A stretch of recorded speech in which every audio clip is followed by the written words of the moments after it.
मात्र 1 महीना 40 दिन शेष बचे हैं आचार संहिता लगने में। लगभग मार्च में जाकर के आचार संहिता लग जाएगी। हम चुनाव के अंदर ही हैं और भारतीय जनता पार्टी की पूर्ण तैयारी है। लगातार हमारा सभी हर मोर्चे के ऊपर कार्यकर्ता मुस्तैदी से खड़ा है। नरेंद्र मोदी जी को 10 की 10 लोकसभा की सीटें दे करके तीसरी बार प्रधानमंत्री बनाने का काम हरियाणा की जनता अहम भूमिका उसके अंदर अदा करेगी और उसके लिए लगे हुए। ओबीसी को कितनी सीटें देगी भारतीय जनता पार्टी हरियाणा में? देखिए, क्योंकि जो भी कोटा है, जहाँ पर भी है, जितना सम्मान नरेंद्र मोदी जी ने ओबीसी समाज का किया है, अगर आप लोग देखें कि ओबीसी को कितनी सीटें मिली हुई हैं, वो आपके सामने काउंट कर लीजिए। आज तक कितनी सीटें किसी उसने नहीं दी, परंतु जो सम्मान आज नरेंद्र मोदी जी ने ओबीसी समाज को दिया है, इतना बड़ा सम्मान किसी भी दल ने नहीं दिया। कांग्रेस ने ओबीसी को तो एक रैलियों के अंदर भीड़ बढ़ाने के लिए उपयोग किया है और जब उनके अधिकारों की बात आती थी तो उसको दबाने का काम करते थे।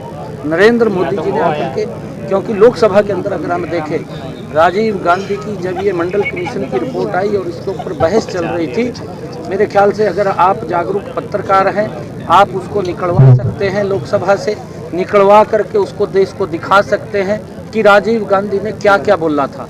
उन्होंने ओबीसी को अधिकार ना मिले उसको लेकर के ज़बरदस्त डिबेट लोकसभा के अंदर की थी और नरेंद्र मोदी जी ने आकर के ओबीसी आयोग बनाया। ओबीसी के लोगों को संवैधानिक उस आयोग को शक्तियाँ देकर के अधिकार दिए। आज ओबीसी के बच्चे 27% वो केंद्रीय स्कूल, सैनिक स्कूल और नवोदय विद्यालय, MBBS और सरकारी नौकरियों के अंदर वो अपना अधिकार पूरा ले रहे हैं। ये अधिकार अगर किसी ने दिया है तो ये नरेंद्र मोदी जी। अध्यक्ष जी, आपने भ्रष्टाचार का केंद्र बताया है और आपने कहा, अच्छा, ये जिस तरह से आज इंडिया गठबंधन को बहुत बड़ा, मैंने ये कहा है कि ये रोहतक वो जगह है जहाँ से भ्रष्टाचार की नहर चलती थी। आप देख रहे हैं कितना भ्रष्टाचार होता था किसी भी चीज़ में। हमें अगर आप ये देखते थे कि जो किसानों की अगर फसल खराब हुई है, मैं आंकड़ों से बात कर रहा हूँ, आंकड़ों के अंदर पिछले 10 वर्षों में 2014 से पहले मुख्यमंत्री थे यहाँ से, उन्होंने किसान की अगर मेरे फसल खराब हुई है 10 वर्षों के अंदर 1156 करोड़ रुपया वो दिया गया। और क्या दिया? 2 रुपये का चेक, 5 रुपये का चेक। किसान की फसल कईयों को मिलता नहीं था, घूमते रहते थे, पटवारी उसकी गिरदौरी करके ले जाते थे, कागजों में रह जाती थी। वो पैसा कहीं ना कहीं भ्रष्टाचार की भेंट चढ़ता था।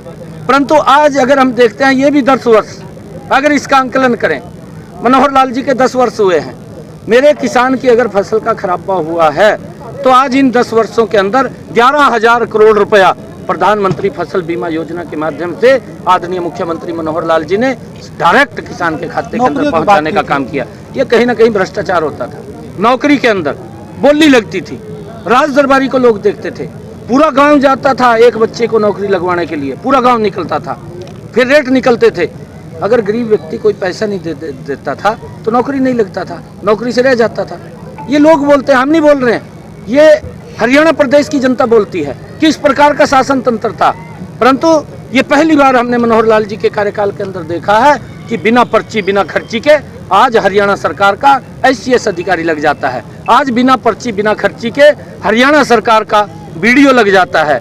आज बिना पर्ची बिना खर्ची के हरियाणा सरकार में वो तहसीलदार लग जाता है। आज बिना पर्ची बिना खर्ची के हरियाणा सरकार के अंदर वो पुलिस के अंदर सब इंस्पेक्टर लग जाता है।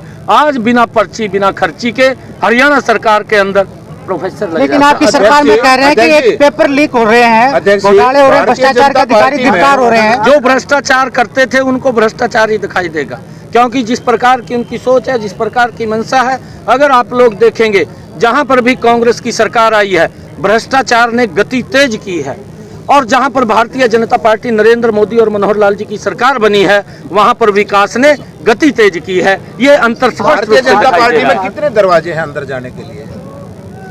यहाँ तो एक ही दरवाजा है, यहाँ कई दरवाजे एक दरवाजा बंद हो चुका था, फिर अंदर आ गए लोग।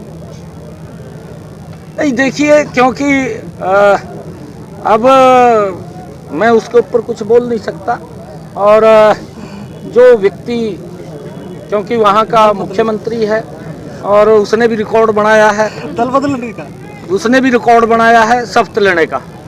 तो कहीं ना कहीं भारतीय जनता पार्टी को ये डर था कि वहाँ लोकसभा की सीटों में कुछ गिरावट आ सकती है। भारतीय जनता पार्टी को कहीं डर नहीं है। और मैं आपको एक और बात बताना चाहता हूँ कि कांग्रेस ने ये नैरेटिव सेट किया, अपने आप कांग्रेस के ही नेताओं ने सेट किया था कि भाई राजस्थान तो बीजेपी को जा रहा है, मध्य प्रदेश में टक्कर है, छत्तीसगढ़ हमारे पास आ रहा है और मध्य प्रदेश भी हम ले लेंगे।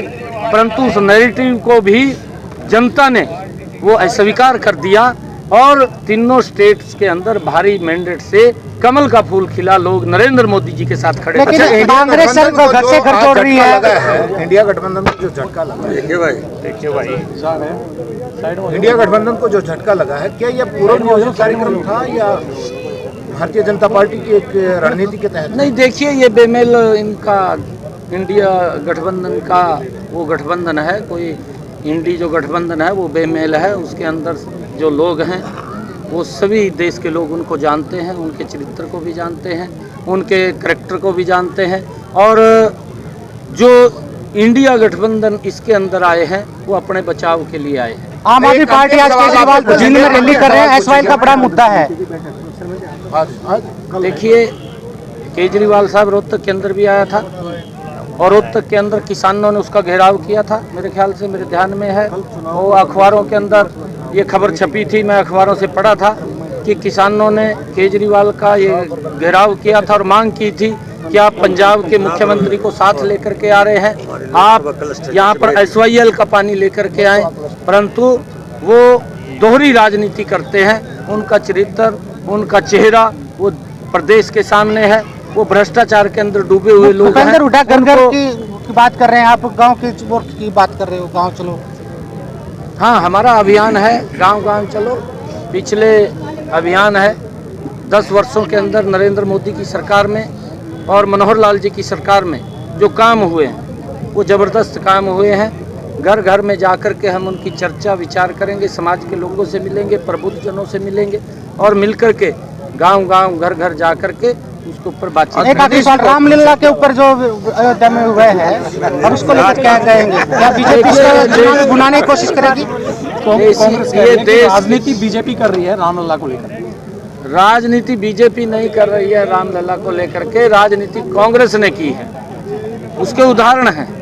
राजनीति उन्होंने की है 500 वर्षों तक भगवान श्री राम जो उनकी जन्मभूमि थी वहाँ पर उसको उलझा करके रखा और यहाँ तक कि सुप्रीम कोर्ट में एफिडेविट कांग्रेस ने ही दिया कि ना राम सेतु है और रामायण भी काल्पनिक है।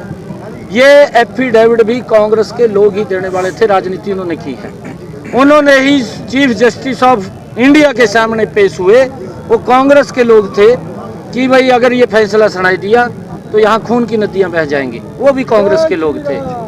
और उन्होंने ही, कांग्रेस के लोगों ने ही जो बात कही है, जो हमारे भगवान श्री राम तीर्थ क्षेत्र के उस मंदिर के पदाधिकारी हैं, वो निमंत्रण लेकर के गए, सभी के पास गए। वो बीजेपी के लोगों पे भी गए, कांग्रेस के लोगों पे भी गए, अन्य दलों पे भी गए, परंतु कांग्रेस ने उसको स्वीकार किया। ये दुर्भाग्यपूर्ण है।